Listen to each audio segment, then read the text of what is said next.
Welcome to Rick's Blog Live. I'm Rick Outzen. Thank you for watching. We've got a packed show today. It's got a little bit of everything: political intrigue, sports, medicine, the arts, even a little acting. So it's a lot that we want to cover in a very quick, fast-paced show. But first, let's talk just a little bit about the issue this week. It's on the stands. It's on nweekly.net. It's Katie Dineen, a singer-songwriter, just a well-loved artist in our community. Great profile on her. We're also covering what's going on in sports associations and what Parks and Rec is trying to do inside the city. It's a good story. And then I talk a little bit about how the city council got blindsided and the county commission got blindsided by County Administrator Wes Marino, and that's in Outtakes. It's a good issue. Political intrigue we're going to talk about: the library director, Crystal Bell Rivera, resigned this week on Monday, August 10th. It deals with moving around campaign signs at the Bellevue Library property, a big no-no. For anybody involved in any kind of campaign, the number one rule: you don't touch someone's political signs. If you're in charge of the libraries, you don't move signs around on library property. We're going to have with us Blaine Wall, who is the chairman of the Library Board of Governors. He is going to go through what's the next step. What's he looking to see happen over the next couple of days? And I have an idea of what the county commission is going to want to do. I don't think Wes Marino is going to get the free hand that he got before. But when we come back, we'll start with Blaine, and then this show is just going to keep going very fast paced. So stay with us. We'll take a quick break. I'll be right back.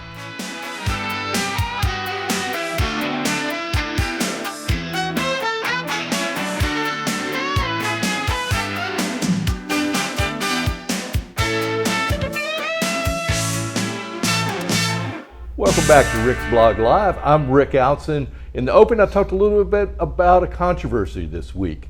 Library Director Crystal Bell Rivera resigned on Monday, August 10th.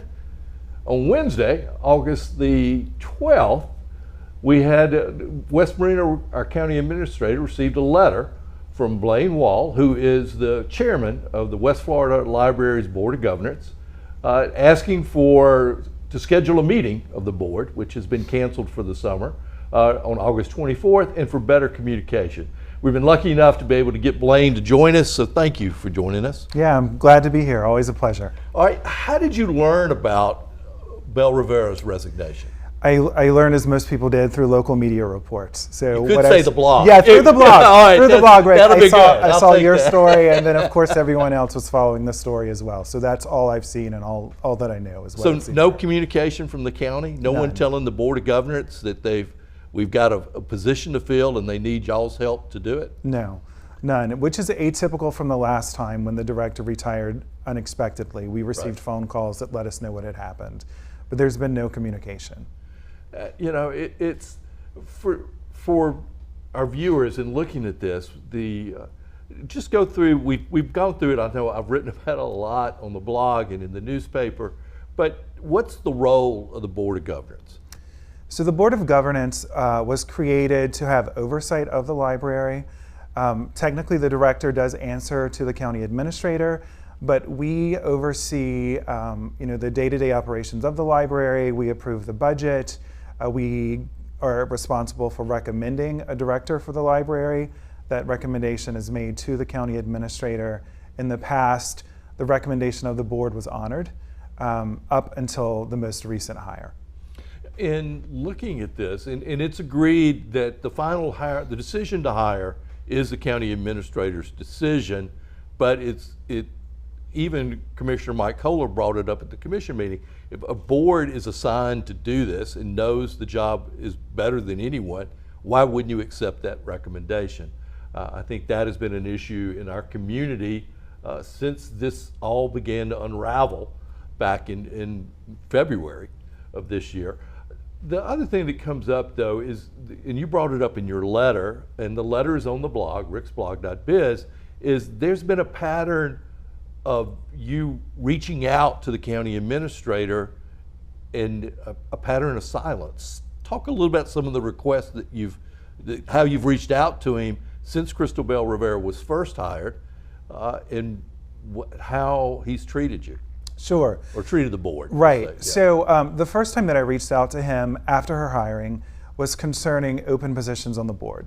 So the board consists of 5 people, 1 appointed by the mayor, 1 by city council, 3 by the commissioners. And 2 of the commissioner seats are open. So the library advertised these openings at the end of 2025, I think November and December, with the application deadline being early January. There were applications received, I believe 6 or 7 applicants, but the administrator never placed these the opening on the agenda for the Right. county commissioners. So there was never a vote to fill the seats. So I emailed him to ask when he would do that, and I encouraged him to do it because it was making it difficult for us to have a quorum. If one person was out at a meeting, for example, then we didn't have a Right, quorum. because you only have 3 members. Right, we had to have 3. And with summer approaching, I knew that some people had travel plans, so it was going to be challenging. He did not respond to that. And so I asked that that item be placed on our agenda in June. And an hour before our meeting was to occur, we received a phone call from the director's aide saying that the meeting had been canceled. And I emailed him that same day asking why he had canceled the meetings. I understood that they were to be canceled for the entire summer, and I asked him and the county attorney to please provide justification for the cancellations and to show me where he has the authority to do that. Because according to all of the governing documents, including our bylaws, but also the county ordinance that created the Board of Governance, the meetings are set by the board, and they're canceled by the chair or by the board, not by anyone else. I never heard a response back from that either. Well, then you also asked for a special meeting. I did. At the end of June. I did. And I Crickets received, again. I received no response from him. I also copied Crystal Bell Rivera. She is supposed to be a liaison to the board. And so that's in the founding documents that's her role as director. And she did not acknowledge my request either.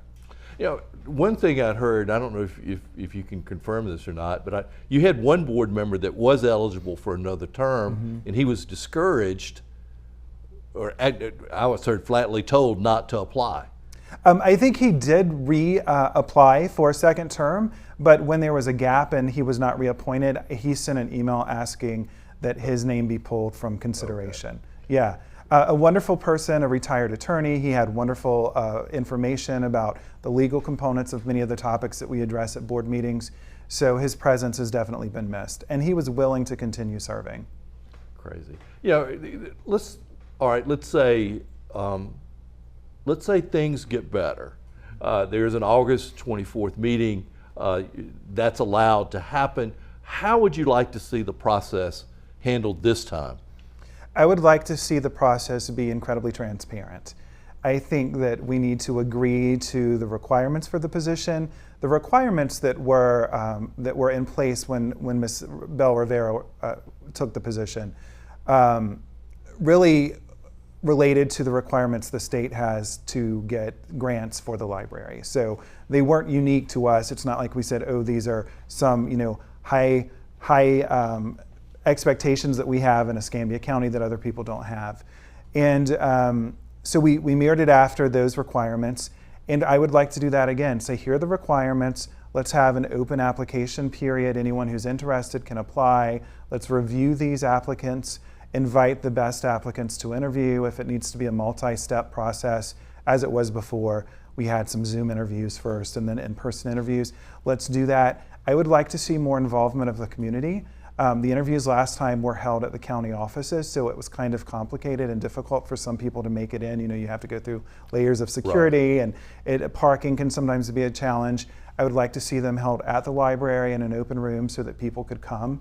I suggested that we solicit questions from staff members. I think if you're hiring someone to lead the staff, it's important that you hear from them. Mm-hmm. What do they value in a leader? What are they looking for? What kind of support do they need?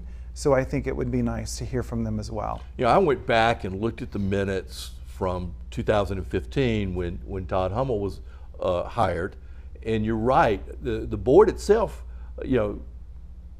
voted on what the requirements were going to be, worked on the questions, reviewed all the applications, and the board decided who would be the finalists to go to the next step, and then there was a series of interviews, and then another step after that. This was all handled in-house this last time, primarily with very little input from the board on who got pushed forward and who didn't, who met the requirements. The requirements, in all honesty, in looking at it, the requirements were written for Belle Rivera. And even she didn't quite fit the requirements, but they gave her exemption to go ahead and move her forward. So hopefully we can go back to the requirements that were used in 2015, update it some, because I think in the end, it just seems common sense that the person in charge of the library should be a librarian. Right. You know, I mean, that's think, not a really high bar for me. Right, and it's like any other position. You know, when you're starting out in a career, you start at the bottom most of the time. Right. And you work your way up, and you learn all along the way. And so I think it's important that that person has experience, and they've learned on the job, and they know what it means to work at a smaller branch library, or they know what it means to work at a reference desk and help people who come in with questions and who need to find information.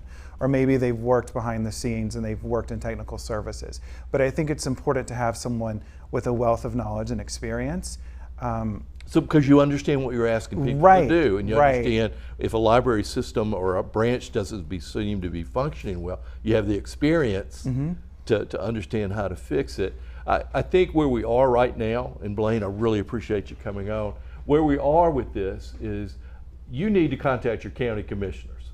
Let them know. They can put this on the agenda where you get a chance to weigh in at a county commission meeting about how you want the hiring of the next director to be. I hope that happens. I hope that West Marino responds to your letter and that we get this transparency that is so desperately needed in this process that we didn't have before. So hopefully that will start clicking for us. I think no one's happy that someone loses their job, but in the end, we have an opportunity to get a huge do-over and get the right person in the job. So Blaine, thank you for joining me. Good to see you. I appreciate it. Yes. We'll take a break. We'll be right back. You want to stay with us.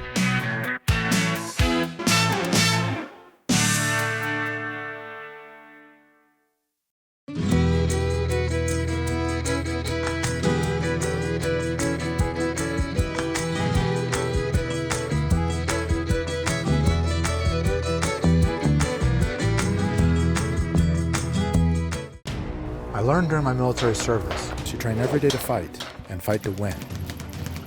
If you've been injured in an accident, you already know one thing for sure. The insurance companies are going to fight you for every dollar you deserve. At Michelson Booth, we settle most of the cases we handle. But if the insurance companies choose to fight, well, we're okay with that too. If you've been injured in an accident, choose a law firm that's got the resources, training, and stomach for the fight. Michelson Booth. Don't be a victim twice. It's baseball season. From heart-stopping plays to legendary victories, this is baseball at its finest. Grab your seat, bring your energy, and witness greatness live. Don't just watch it, feel it. The Pensacola Blue Wahoos are back, and you can watch Pensacola Blue Wahoos home games live on Fridays and Saturdays, only on Blab TV. Love the Blue Wahoos but can't watch? Get your tickets now. My name is Bill Sadler. I'm the general manager with Empire Truck Sales here in Pensacola, Florida. I've been advertising with Blab TV for well over 20 years. Blab TV has been a huge success for the growth and success in our company. Blab reaches the local community. It's an advertising venue that really reaches our target audience and customers. It's not a week that goes by that we don't see somebody out in the community that says, hey, I saw your show on Blab TV, it was great. My name is Bill Sadler and I am Blab TV.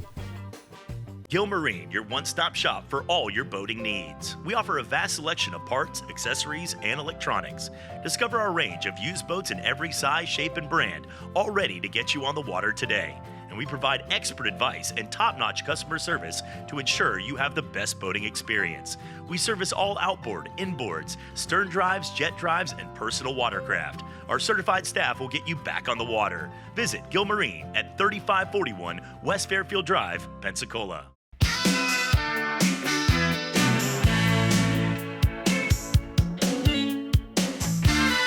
Welcome back to Rick's Blog Live. I'm Rick Outzen.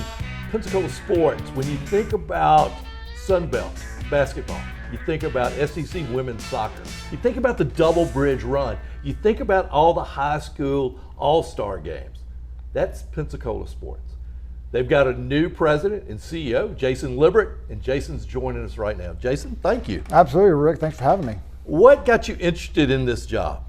Well, I mean, I was there for 12 years, Right. so I believe in the mission. I believe in it. I'm passionate about it. We make such a difference, obviously economically, and bringing sporting events, all those events you talked about, bringing heads in beds, the economic impact, but locally, I mean, the all-star games that we talk about, our senior scholar banquet where we give over $100,000 in scholarships to our tremendous high school seniors that are graduating.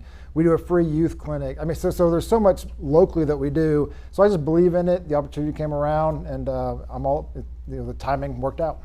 Well, you look at 12 years ago, you were very much a part of the growth of the Double Bridge Run. I mean, I was on the very first Double Bridge Run committee back with Shirley You've got the history for sure. Yeah, but it has been, and I remember the first time we tried to do it, Jason, we had just the idea of getting the rights, getting the city of Gulf Breeze, even though I was on the city council, and the city of Pensacola to agree to run on this bridge, which wasn't like it is now, it was much smaller. Was a huge challenge, but you look at it now, it's at capacity every year now. Yeah, they've sold out several years in a row, and we've been increasing it. So they've been managing the growth. We're pushing 5,000 total runners. We had runners from 48 states, so we're looking for 2 more states so we can get all 50 this year.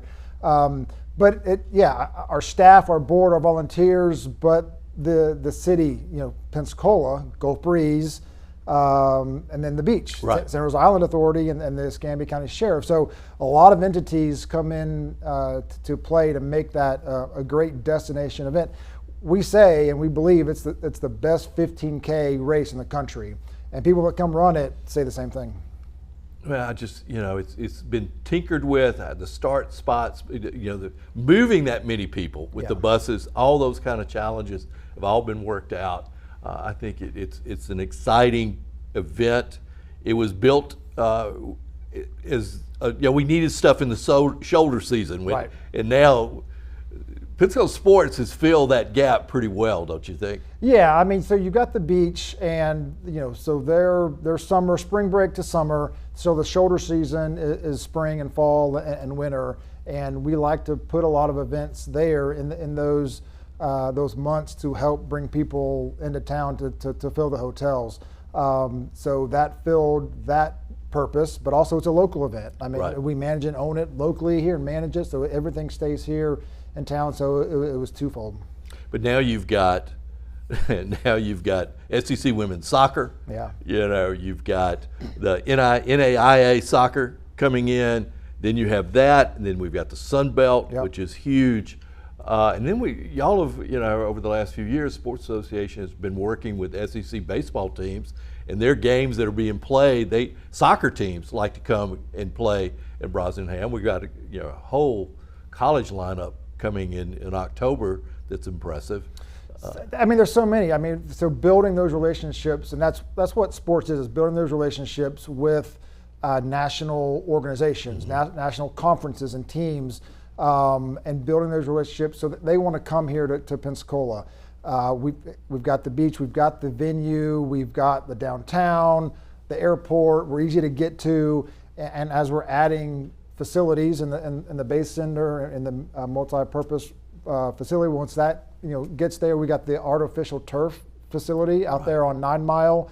Once that gets done, the end of next year, we've already got people calling us to say, we want to bring our baseball, softball event there to Pensacola. So all that is to say, they want to come here and bring and play in Pensacola. What are the priorities you've got when you take over the reins on October 1st? So right now I'm actually kind of in a transition period. Right. So I'm already kind of in there and getting caught up to speed, meeting with the staff, meeting with the board, diving head in and, looking at all the processes, the finances and everything. So come October 1, we're ready to go. We're not stopping. Right. But Pensacola Sports has done and does so many things well. So kind of first priority is don't mess it up, right? Right, So right. let's keep it going, and then for these next couple months, let's identify what, if anything, needs to change, and then make that strategy and that plan, and then be ready to act as these opportunities come available to host or create a new event. Who knows? Well, we are hot it's following in the shoe steps of Ray Palmer is a big challenge. Ray's done a pretty good job, hasn't he? Oh, 100%. Yeah. So I spent 12 years with him, and then learned a lot. And then when I left, I was still involved. I was on the grant committee, the sports tourism grant committee. I still volunteered, so I was still around, at arm's length. But it's still a lot to get caught up on. But yeah, he's built, and Pensacola Sports, the staff and the board has built a great foundation and legacy. And I'm well aware that he's done great things. And again, I think that goes back to the relationships. Right. He really made an effort, and the board really made an effort to go be on the national scene and get those connections.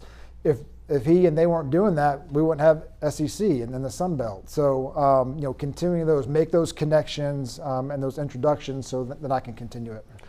Well, another thing that's always stood out, and because Pensacola Sports Association depends on TDC, tourist development dollars, is that Pensacola Sports has been one of the cornerstones of how to do it right. I mean, it's the books are always good. The invoices get paid. Everybody you understand the type of reporting that needs to be done, and y'all have done as an organization, have done a great job of it. Tremendous group of volunteers. Your board's amazing. Yeah, board is great. Some board members have been there since I've been there, and many years before that. So we've got a good history aboard. Mm-hmm. People are still calling us to say, hey, I want to be involved. So that's a good sign. We're not out there. I mean, we're not trying to knock on doors to get people involved. People are calling us to be involved. We've got good volunteer groups that are involved at our events year after year. Obviously the colleges, PSC and UWF, their athletic teams, but a lot of crews, the Mardi Gras crews like to stay involved. So we like to use sports to make life better for Pensacola. And y'all do a great job of it. And Jason, I thank you for coming on this afternoon. Yeah, thank you. It is anything In Weekly can do, we'll always do to help. I'm a big believer in what this does to help make the quality of life better in our community. Through sports. And I think, it does. It does through sports. And it does it, and for our high school kids, to play on the all-star teams and the banquets. I know Kat went through that process, and it was just, it meant a lot to her and a lot to all of her teammates and friends. So thank you so much for coming on today. Yeah, thank you. I appreciate it. Thanks for your support. Thank you, always. Listen, Pensacola Sports, check them out on the website and follow what they got to do. You will go to a Pensacola Sports event this year, and you won't regret it. We'll go ahead and take a break. We'll be right back. We're Rick's Blog Live, and I'm Rick Allen.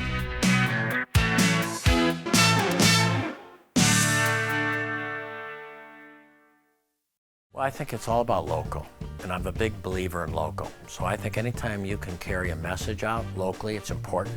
And I think it's anytime the person that delivers the service can also deliver the message, which is unusual. You have the people that actually deliver the project doing the talking, and I think that's a huge difference, and really makes a huge value difference for the consumer. So I'm really just so grateful that we have this local opportunity with Blab TV. My name is Quint Studer, and I am Blab TV. Take a breath and step into something green. At Pensacola Seed and Garden, both of our locations are open 7 days a week, ready when you are. We don't just sell plants, we grow many of them right here, with care you can see. And once you take one home, you'll find everything you need to help it thrive. Visiting from out of town? Discover unique exotic plants you can bring home, often for less than ordering online. Pensacola Seed and Garden. Grow something beautiful. Many who consider facial plastic surgery are concerned their results will look unnatural. But with over 20 years of serving the Pensacola community, his thousands of satisfied patients have made Dr. Derek Jones a trusted reconstructive and facial plastic surgeon known for industry-leading results that look natural. Call 850-484-FACE to schedule a consultation at one of our locations in Pensacola and Gulf Breeze. I'm Dr. Derek Jones. Trust your face to a facial plastic surgeon. Nestled in the heart of Pensacola, Dorothy's is a one-of-a-kind, community-driven cocktail bar by Oasis, Florida, created to sustain vital HIV and STI care across the Florida Panhandle.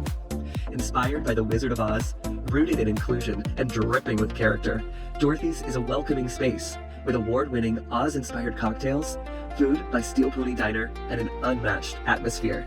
Join us 7 days a week in downtown Pensacola, located directly across from Maritime Park and the Blue Wahoo Stadium.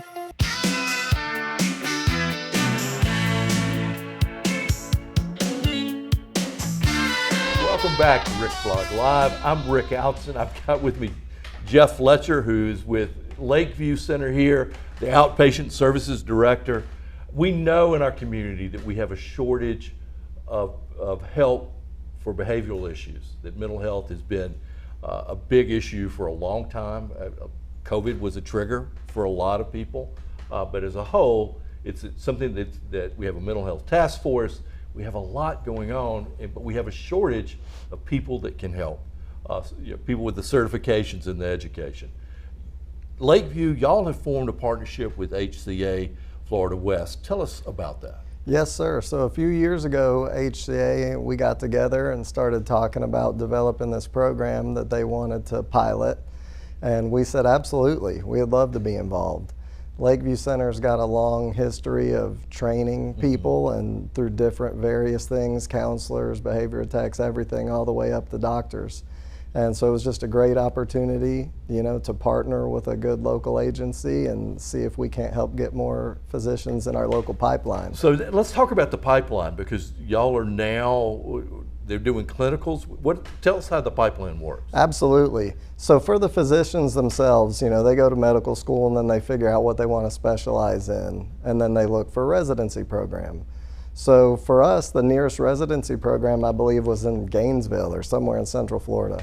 And so bringing something local to our area was just really key, because people come and the statistics show that over 50% of the providers will practice their career within 100 miles of where they train.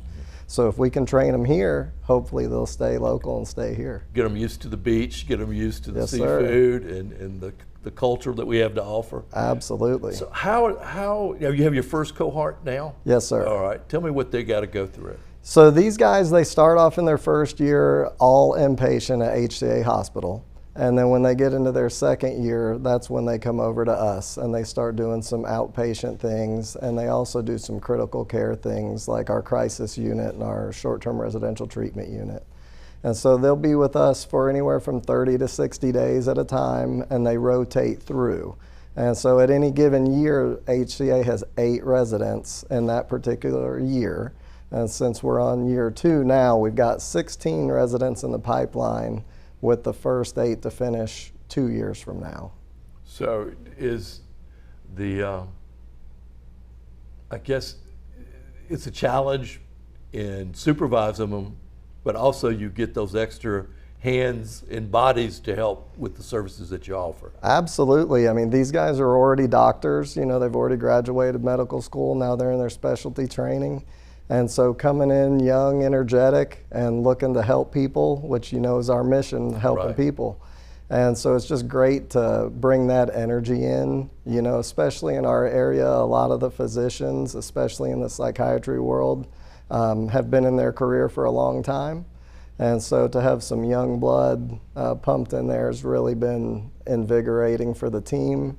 And it's just a good boost. And not only that, but the number, right? Right. So you have 2 residents with us at any given time out of the 8. And so that's adding more people to the team, which helps people get in sooner and helps people access the services that they need.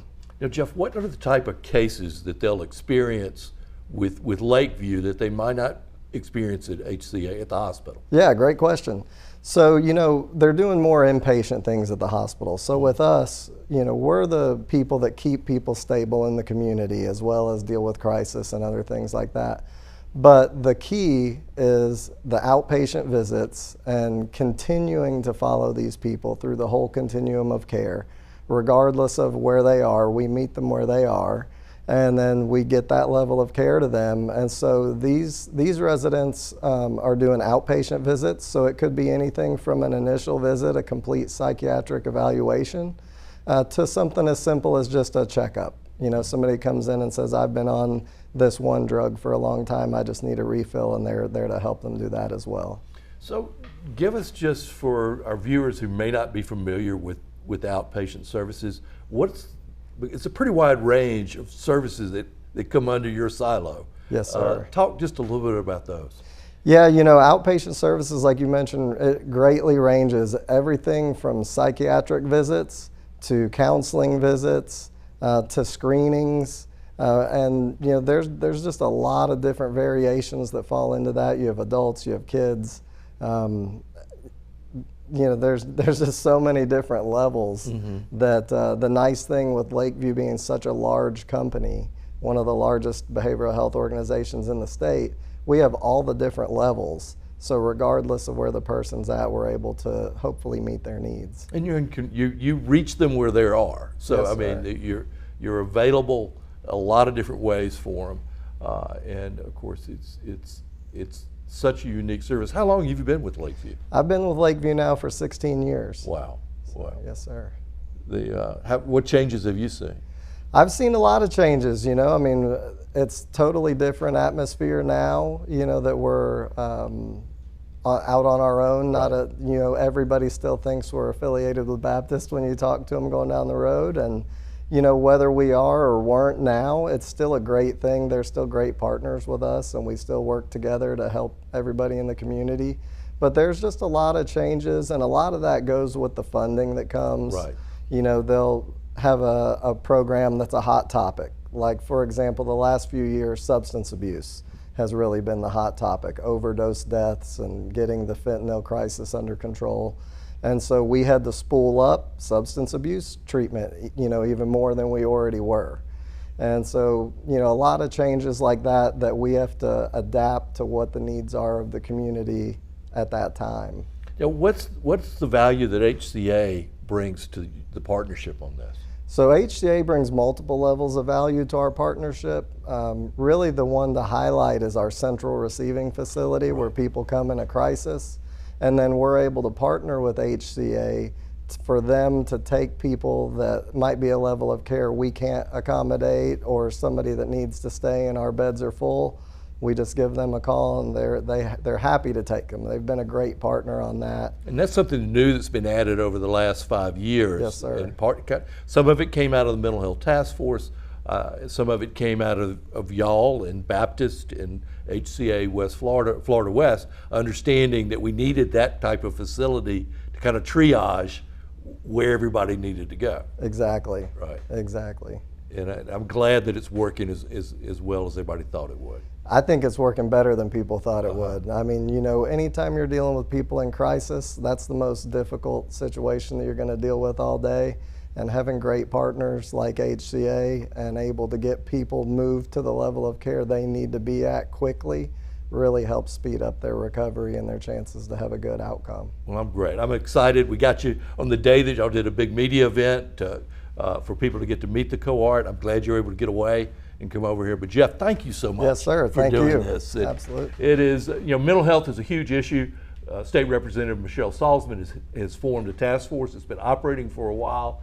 These things, what are happening, are going to be making a difference in our community, and we're going to keep focus in that area. We'll have HCA on in a couple weeks from now, and you will hear from their side of the partnership. We'll go ahead and take a break, pay a few bills. We'll be right back.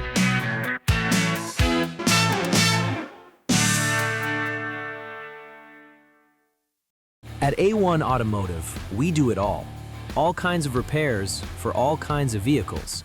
We do AC repairs, we do suspensions, we do pre-purchase inspections. We'll diagnose your problem and get it fixed. Free brake inspection. We can provide financing for any work we do. Veteran-owned, military, and first responders discounts. A1 Automotive, 403 Beverly Parkway, Pensacola. I'm Emily Echeverria. I'm the Marketing Communications Director for Council on Aging of West Florida and the host of Coming of Age.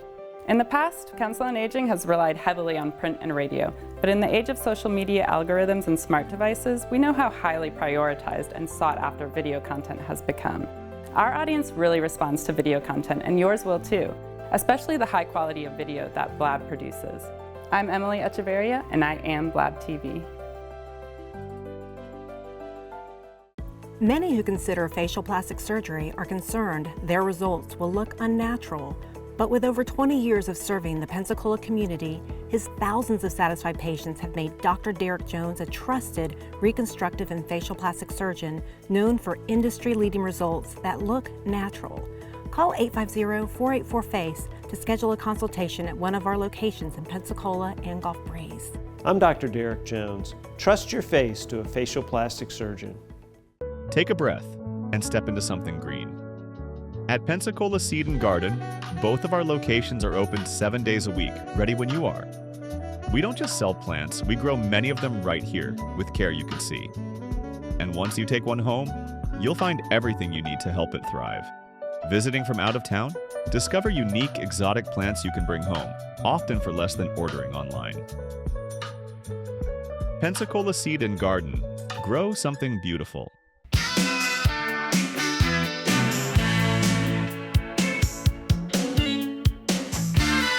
Welcome back. We're Rick's Blog Live. Of course, the blog is ricksblog.biz. I'm Rick Outzen, publisher and owner of In Weekly, Rick's Blog. We Don't Color on the Dog podcast in this show. So thank you for watching it. Like and subscribe us when you see us on YouTube. That helps us out a lot and helps move that algorithm up for what we're trying to do. We have a new executive director of the Pensacola Little Theater. We have her with us right now, Sandy Cox. Sandy, thank you for joining us. Well, thank you for having me. All right. Where's your favorite place to eat? Oh my gosh, I've been here 2.5 days. Although I have to give a shout out. The Pearl and Horn. I went to last night, and I have a picture. They made a dessert plate for me, and they had the comedy masks on the plate in chocolate. Oh. And it with a nice little welcome. So, that's yeah, cool. It was very sweet, very sweet. So who is Sandy Cox? Oh my gosh, Sandy Cox. Now we only have about 9 minutes. We have 9 minutes. You get two. Shorten the version. We're on the elevator. Give me the elevator. Yes, the elevator. So I'm actually an engineer by trade, believe it or not. I went to Georgia Tech a few moons ago and spent a career running operations and manufacturing in tech. And one day, as a mom, I brought my daughter to a local theater for her to learn how to stand and deliver. And I became a theater mom at that point. And then next thing I knew, I was on the board. And then next thing I knew, I was running a theater.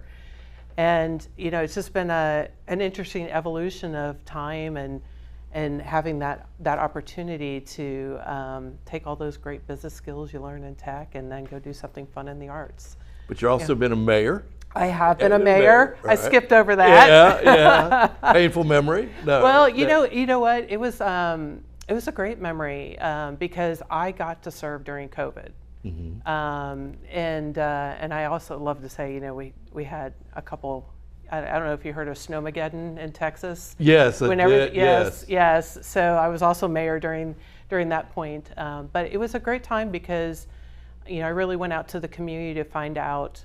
What did the community want for Lakeway, the city I was the mayor of? And we built a 10-year plan at that point and put the strategy behind it and started putting the funding behind it. And it's still kind of that engineering background helps with something like that. It does. Spreadsheets and timetables. And exactly. all that. Exactly. Yeah. So what drew you to Pensacola and the Little Theater? Oh my goodness, that's a lot more than 10 minutes. I'll give you 2. You give me 2? All right, fine. All right. Well, to start off with, my husband and I have been wanting to move to the coast for a long time. And I know this is sacrilegious, but I don't count Texas as a beach or a coast.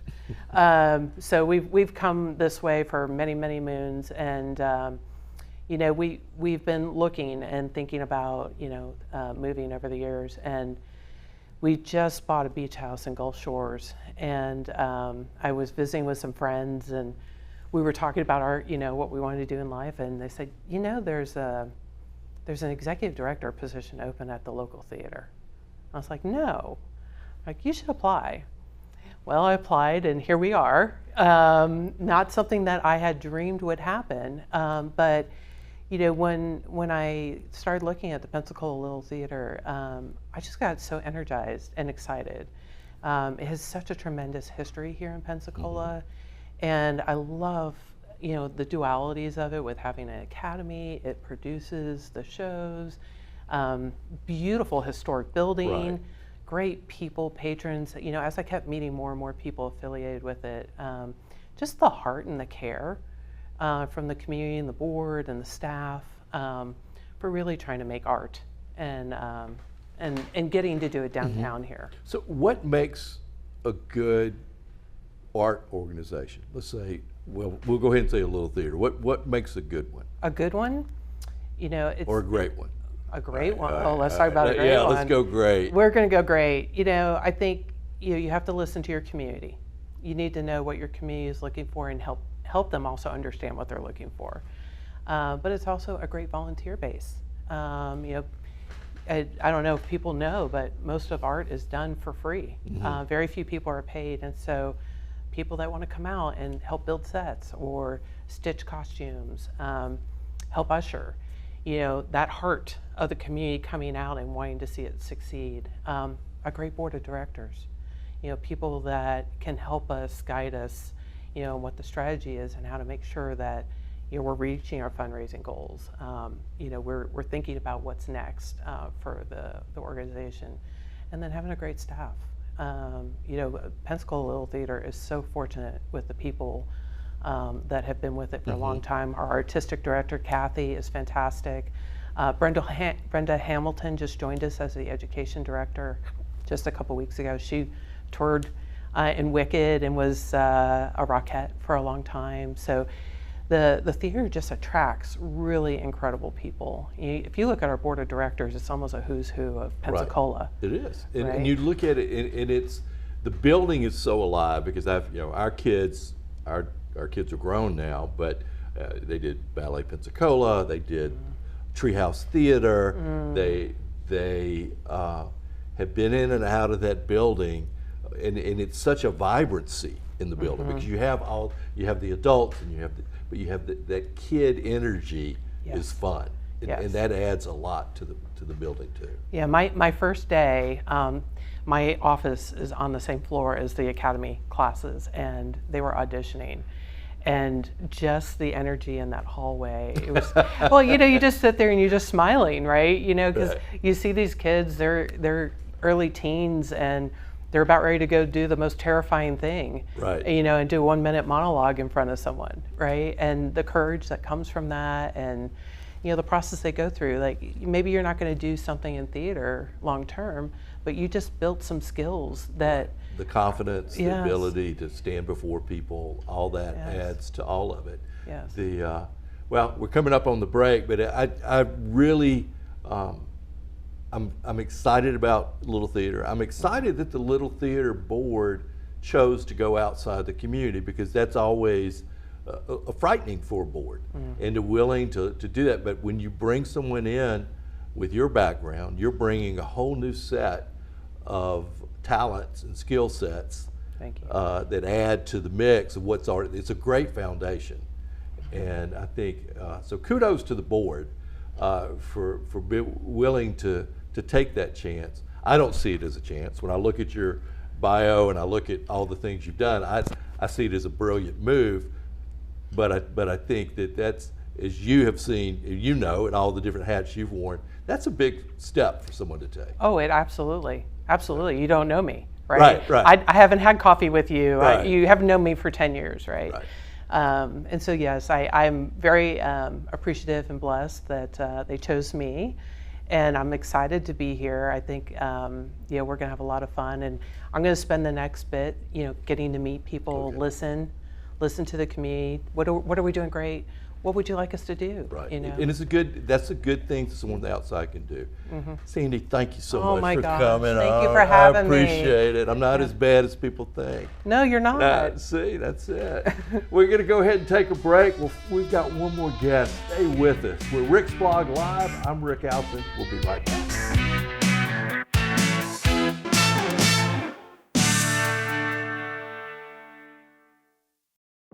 It's baseball season. From heart-stopping plays to legendary victories, this is baseball at its finest. Grab your seat, bring your energy, and witness greatness live. Don't just watch it, feel it. The Pensacola Blue Wahoos are back, and you can watch Pensacola Blue Wahoos home games live on Fridays and Saturdays, only on Blab TV. Love the Blue Wahoos but can't watch? Get your tickets now. I learned during my military service to train every day to fight and fight to win. If you've been injured in an accident, you already know one thing for sure. The insurance companies are going to fight you for every dollar you deserve. At Michelson Booth, we settle most of the cases we handle. But if the insurance companies choose to fight, well, we're okay with that too. If you've been injured in an accident, choose a law firm that's got the resources, training, and stomach for the fight. Michelson Booth. Don't be a victim twice. I'm Andrea Housen, practice coordinator for Derek Jones Facial Plastic Surgery. Dr. Derek Jones is amazing. He's double board certified, he's skilled, and he's been doing this show with Blab TV for almost 2 decades.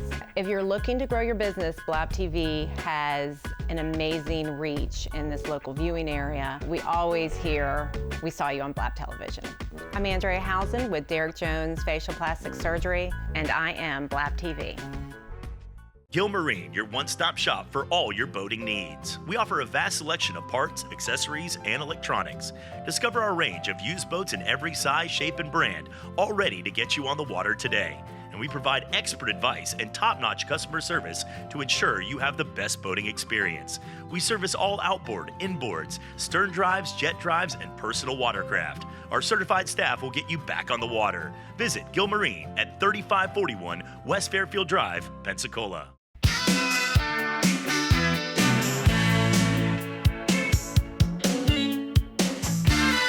Welcome back. I'm Rick Alston. This is Rick's Blog Live. Please like and subscribe to us on Facebook. It's We Don't Color on the Dog. Every year at In Weekly, we pick 62, 64 rising stars in the community, people that we see as in a variety of professions that have the potential of greatness and to help make our community great. We always try to pick out an up-and-coming artist, and Matea Hall is one of the ones this year that we chose, and she's with us today. Thank you Yeah, for thank coming you for over. having me. You know, you have a studio. You have got, tell us about Pensacola.com, that new venture that you've started. So Pensacola is, I've been doing art for a long time, since I've been a child, honestly. And I've been doing commission-based stuff and murals for, I don't know, probably since high school at least. So Pensacola is something that I just started last week, and it just is giving it a name and giving it its own sort of brand. So yeah, Pensacola is like a mural, commission-based, like just a bunch of different. Now you've done some murals already. You know, what got us connected back was she's in Gulf Breeze High School. They have parking spaces for seniors. Kids get to paint their parking spaces. Well, some of them hired Matea to do it, and she did a fantastic job. But let's go to something bigger. What are some of the bigger murals that you've worked on? Ooh, that's a great question. Honestly, I mean, the parking spot murals is, I did 14 of them this year, so that's stuff that they may not be large in size, but they're large in project. Right, so, right. Some of the larger murals I've worked on, they're all relatively small. I haven't gotten to Oh, any big okay. walls yet. All right. Well, tell me a mural you've worked on. Right now, I'm working on one for Bad Women's Group. It's not bad like it sounds. It's called Build a Dream Foundation, and it's just a group where they are helping women business owners thrive. And so I'm getting to work on one for them right now. So what would be your dream project? Oh. A couple of those that you would really like to see happen in the next year or so. This is this isn't a year project. This is probably a way down the line project. Okay. But I get a lot of inspiration from my grandpa. He was a painter, and he actually painted one of the water towers on Navarre Beach. And I always thought it would be super cool. Like one day, whenever they maybe decide they want to repaint the Pensacola Beach Ball, I'm like, call me. I don't know. Maybe. That's a very long way down the line, but. What would you do with it? I would stick to what it is because it's just such an iconic thing of Pensacola Beach. But maybe we'd spice up a little bit, give it a little different colors. I don't know, something cool. But Put you on the some spot. sort of water tower. Definitely I think has is really to be cool. cool. Yeah, it definitely Definitely has has to to be be cool. Has cool. to match Pensacola for So sure. is when you look at taking on a project, what excites you about taking on a project? I think a big thing that excites me about it is whenever I get like a new project, there's like, I live in a constant state of imposter syndrome, I feel like, where I'm like, I don't know how I'm gonna do this. Like, this looks pretty crazy. How am I gonna get this on a wall? But whenever I start doing a project, it kind of just like, you know, God takes control of my hand and somehow it ends up looking like it does in the picture. So I think what excites me is just like looking at it and the initial nervousness I get from like, oh my gosh, can I do this correctly? And then, you know, it ends up looking better than I thought it would before. Do you sketch it out first on paper? Yeah. And then try to go from there? Yeah, there's whenever I work with people, I give them initial design ideas first, and we narrow down to what they want on their wall. Well, you know what excited me when, with Rising Stars, we get applications. The people that are nominated send in their information, and when I was looking over, it's just yours. What impressed us was just the variety of projects. You do graphic artists, you do graphic design also. Yeah. It is seeing someone your age being as ambitious as you are was very encouraging for me, and I think for us as a community. This is a pretty good artistic town, I think. I think so too, which is really why I appreciate Pensacola. I was born and raised here, and you know, there's a lot of people that once they get out of high school, they go to colleges elsewhere, and I feel like for the most part, everybody ends up coming back at some point, just because this place it's different. It's different than anywhere else I've ever been. They have I mean, maybe I'm biased, but I do really appreciate that they're really as into the arts as they are. But yeah, this place is very artistically heavy, and I'm glad that they appreciate that too. You know, and there's a variety of subjects that are available. Of course, the beach is there, you have the natural beauty there, historic buildings, the people are fascinating. You know, what type of scene do you like to do the most?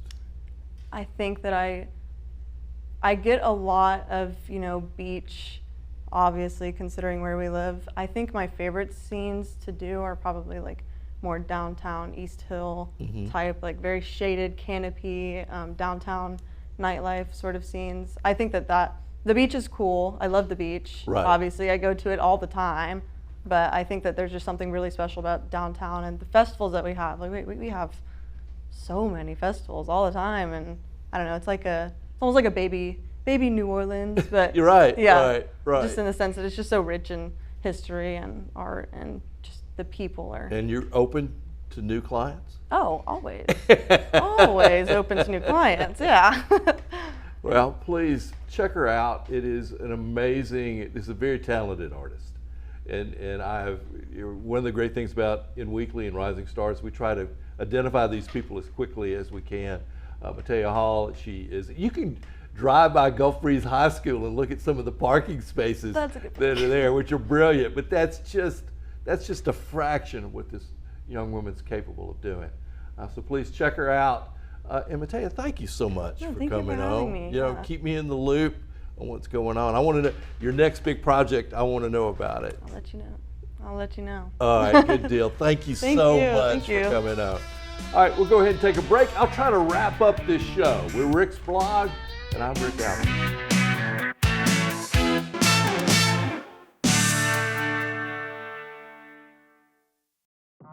It's baseball season. From heart-stopping plays to legendary victories, this is baseball at its finest. Grab your seat, bring your energy, and witness greatness live. Don't just watch it, feel it. The Pensacola Blue Wahoos are back, and you can watch Pensacola Blue Wahoos home games live on Fridays and Saturdays, only on Blab TV. Love the Blue Wahoos but can't watch? Get your tickets now. Nestled in the heart of Pensacola, Dorothy's is a one-of-a-kind, community-driven cocktail bar by Oasis, Florida, created to sustain vital HIV and STI care across the Florida Panhandle. Inspired by the Wizard of Oz, rooted in inclusion, and dripping with character, Dorothy's is a welcoming space with award-winning Oz-inspired cocktails, food by Steel Pony Diner, and an unmatched atmosphere. Join us 7 days a week in downtown Pensacola, located directly across from Maritime Park and the Blue Wahoo Stadium.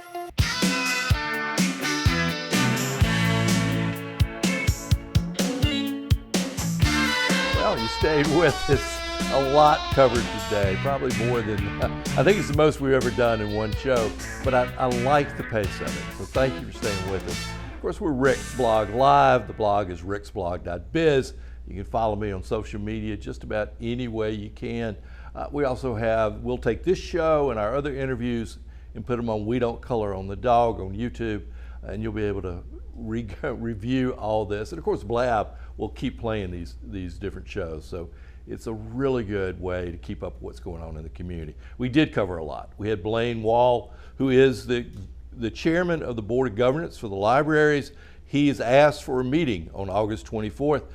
Talk to your county commissioner, send them an email, let them know that you want to know what the process is going to be and let it be open and transparent. It wasn't last time.